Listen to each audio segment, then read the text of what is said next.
उसकी रीढ़ की हड्डी, उसकी बाजू, उसकी टांग, उसकी जीभ, ये गवाही देती है कि क्या क्या ना उस बहन ने जो है जाति सही। पूरे देश में इस बात का भी गुस्सा है कि जिस तरह से उसको अच्छा इलाज नहीं दिया गया, क्योंकि अगर उसको अच्छा इलाज मिल जाता तो वो न्याय के लिए लड़ती।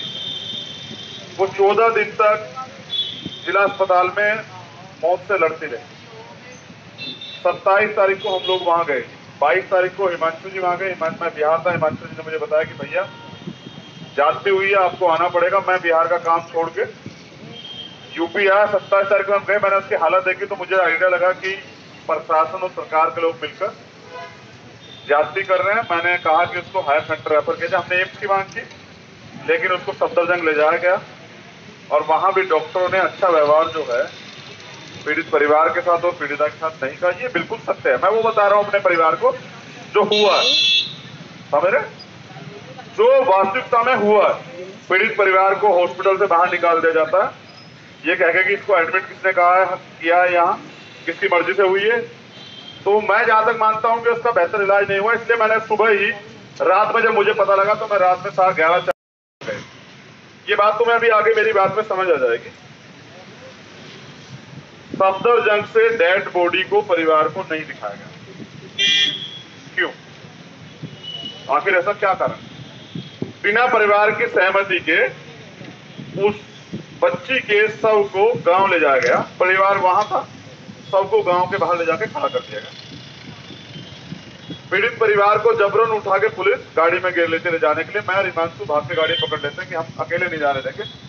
जिस तरह की कार्रवाई आपकी, आप पे भरोसा नहीं है। जेवर टोल पर 25-30 गाड़ियां लगा के हमें उतार लिया जाता है, पीड़ित परिवार को ले जाया जाता है। पूरी रात हमें जो है बंद रखा जाता है। हमें नहीं पता वहां क्या हो रहा है। हम हमें बार बार पुलिस से यही मांग करते रहे कि बताइए अंतिम संस्कार में हुआ है नहीं हुआ, परिवार कैसा है, ये बातें मुझसे पूछते रहे। कोई जवाब उन्होंने नहीं दिया। सुबह 11 बजे के लगभग पता लगा कि अंतिम संस्कार हो चुका है। शाम को 5 बजे पुलिस मुझे मेरे गांव ले आती है और नजर बंद कर देती है। तो मैं जब फोन लेता हूँ तो मैं सबसे पहले ये पता करता हूँ क्या हुआ। तो पता लगता है कि रात पीड़ित परिवार को पहले तो 2 घंटे प्रशासन के लोग फोर्स करते रहे कि अंतिम संस्कार करवा दो। पीड़ित परिवार की मांग ये थी, सबकी मांग होती है कि हमारी बच्ची को 5 मिनट के लिए घर लाओ, हम जो रस्म है उसको करना चाहते हैं।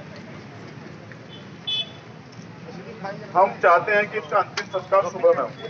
अगर आप जिद करोगे तो हम अब भी कर देंगे, लेकिन 5 मिनट के लिए हम अपनी बच्ची को, उसकी माता की भी मांग घर लाना। जब परिवार नहीं माना, परिवार इसी बात पर अड़ा कि नहीं बच्ची घर लाएंगे, तो उन्होंने पूरे परिवार के जो और लोग थे, जो गांव के लोग वहां पहुंचे थे, उनको बंद कर दिया और पीड़ित परिवार को खींच के जो है ले जाने लगे वहां, जहां पर उन्होंने वो एक टेम्परेरी चिता को जलाने के लिए एक जगह बनाई जिससे कि मुकदमा कमजोर हो जाए और ये अपराधी बच जाए। ये जो जाति हुई है, ये जाति व्यवस्था का भी एक बड़ा पार्ट है। मुझे कहने में तकलीफ नहीं है कि अगर ये बेटी किसी उच्च जाति के लोगों की होती तो शायद ऐसा ना हो। और एक पुराना इतिहास हम जब देखते हैं कि अगर कहीं हमारे बच्चे से ऐसी कोई गलती हो जाती है तो उसके पूरे परिवार को इसकी कीमत जो है देश के अंदर भुगतनी पड़ती है। ऐसा बहुत सारी खाप पंचायत और हमने देखा है।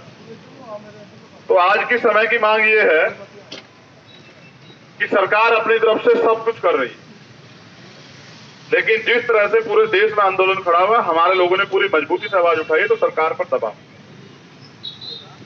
मुख्यमंत्री जो चाहते हैं कि बार बार मुद्दा बदल देते हैं, कभी कहते हैं पीएफआई और भीम आर्मी ने कुछ होकर के माहौल खराब करने का प्रयास किया, ये उनकी कोरी कल्पना है। मतलब वो कहानी बना रहे हैं जिससे लोगों मुद्दे से ध्यान हट जाए। जिस तरह से वहां के डीएम ने पीड़ित परिवार को धमकाया, जिस तरह एडी लॉ एंड ऑर्डर ने बयान दिया कि रेप नहीं हुआ, ये सारे मामले जो हैं, ये एक नैरेटिव सेट किया जाता है कि भाई देखिए वहां कोई ऐसा क्राइम नहीं हुआ है जिसपे आपको कुछ ज्यादा सोचना पड़े या कुछ वो, ये सब चीज झूठी चीजें हैं। सच ये है कि वहां हमारे 4 घर हैं और दूसरे लोगों के लगभग 100 के करीब घर है, और आसपास का जो क्षेत्र है वो भी उनकी बाहुल्यता का है। आप यहाँ बैठे टीवी पे देख रहे होंगे कि 400-500 मीटर दूर पंचायतें हो रही है, हजार लोग उसमें शामिल।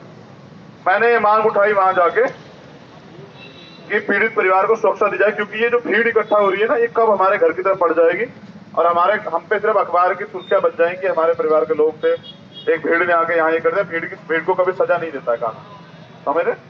इसलिए मैंने मांग की, तब जाके माननीय सर्वोच्च न्यायालय ने भी आदेश किया, तब जाके पीड़ित परिवार सुरक्षा मिली, मगर मैं सबसे सहमत नहीं। जब मैं घर गया, आपने देखा पीड़ित परिवार के लोगों ने मेरे साथ बैठ के, उनके पिताजी ने, उनकी माताजी ने, बुआ जी ने कहा